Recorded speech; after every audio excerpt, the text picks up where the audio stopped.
In today's video, I'm going to teach you how to create a new Figma team. We'll start right from the Figma homepage and walk through naming your team, inviting collaborators, and picking a plan so you're set up to design together smoothly. If you're following along, open your browser and head to figma.com. Sign in if you're not already. You can do this in the web app or the desktop app. The steps are the same. Once you're in, look to the left side of the screen. You should see the Files view with a sidebar. Find the Teams section with a small drop-down arrow. This is where Figma organizes shared spaces separate from your personal drafts. If you don't see it, make sure you're on the Files tab and your window is wide enough to show the full sidebar. Open that team drop-down and choose the option to create something new. You'll see a few choices here. Select Create Team.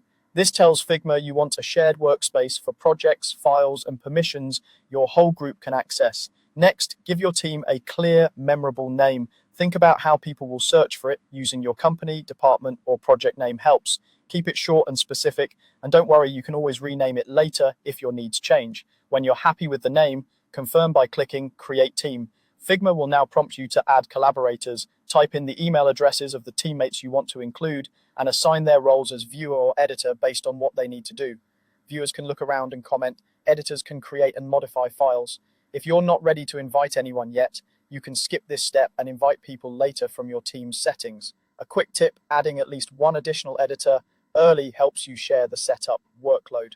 After that, Figma will ask you to choose a plan for your team. You'll see a few options with different levels of features and limits. If you're just getting started or setting up a small team to test workflows, the starter plan is a solid choice. It's designed to get you moving without any upfront cost, and you can upgrade later as your team grows and needs more controls or admin features. Go ahead and click Choose Starter to finish. That's it. You've created a new Figma team. You'll land in your team workspace where you can organize projects, create files, and manage members all in one place. Keep your naming consistent, review permissions regularly, and you'll have a smooth, collaborative setup from day one. Thanks for following along and enjoy building with your new team.